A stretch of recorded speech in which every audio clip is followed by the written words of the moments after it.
isa na namang panibagong kwento at karanasan bilang isang guro. Hey, it's me, Bads Veron. It's another day, another ka-vlog-vlogan.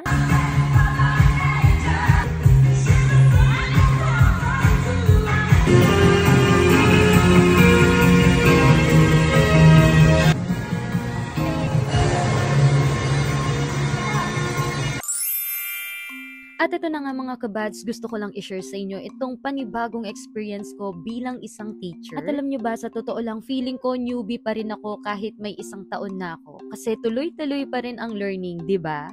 Pero sa totoo lang, ang pinaka-newbie talaga dito ay si Sir Neil. At sabi nga ng karamihan, kapag bago ka nga raw dito, ikaw ang alay. Pero kung titignan natin, isa itong opportunity para sa atin. Dahil sa totoo lang, mas maganda habang maaga pa na susubok na tayo. Natatry natin yung mga iba't ibang bagay.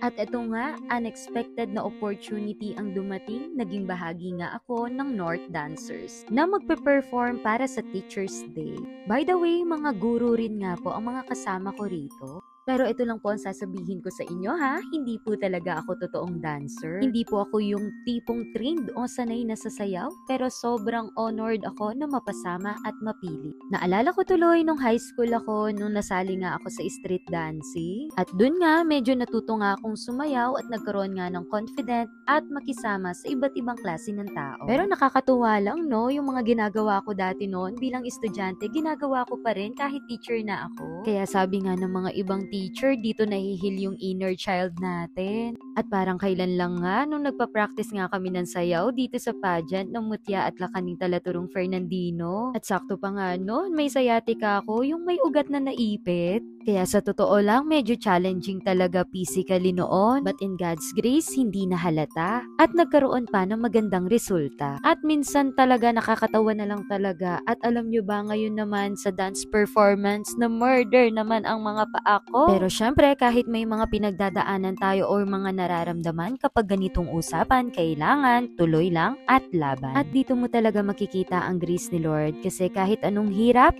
nalalagpasan. And it's not just a surviving, hindi lang siya basta nalalagpasan, kundi natatapos pa ng maganda at masaya. At sa totoo lang, sobrang happy ako na makasama yung mga iba't ibang teacher from North District. Sobrang nakakatuwa at nakakataba ng puso, ang gaan ng vibes and very welcoming sila. At dito mo talaga masasabi, very professional. Guys, magpaka-professional tayo.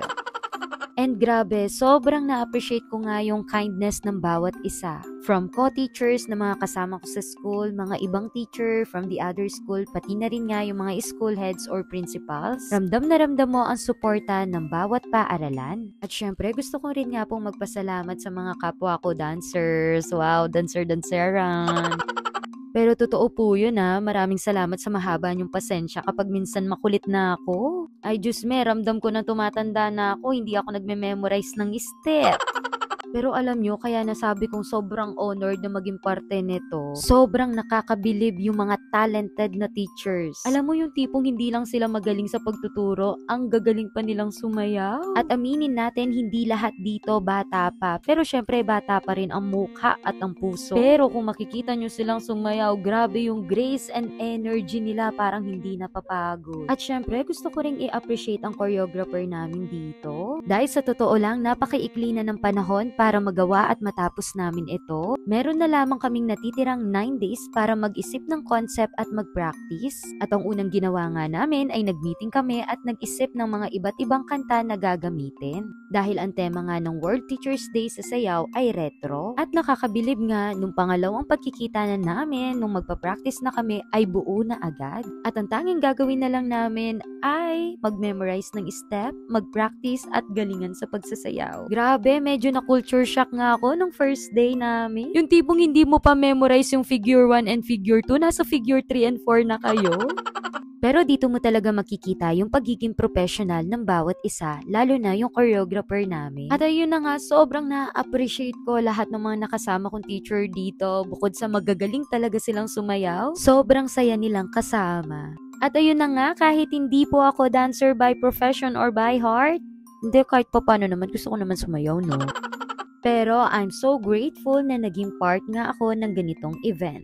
Kaya grabe, thank you Lord sa strength at sa opportunity. Thank you din po sa buong North family. Sobrang nakaka-bless po kayo. At syempre, hindi ako mapupunta rito kung hindi sa mabait at maganda naming principal na si Ma'am Lord. Lubos akong nagpapasalamat sa mga binubukas niyang opportunity para sa akin. At sa totoo lang, hindi ko nga talaga akalain na isa ako sa mga mapipiling sasayaw sa school namin. Kaya sabi ko nga sa principal namin, I am so grateful po talaga. Kung last year, pina-experience niya sa akin yung pageant, ngayon naman yung pagsasayaw. At ngayon nga, hindi lang ako, kundi kasama ko rin nga si Sir Neil. At syempre, ang Grade 6 Supremo Nest Dancers na sobrang nagpapasalamat talaga ako kila Ma'am Camille and Ma'am Sheila. And of course, sa aming Grade 6 Supremo at buong Nest family.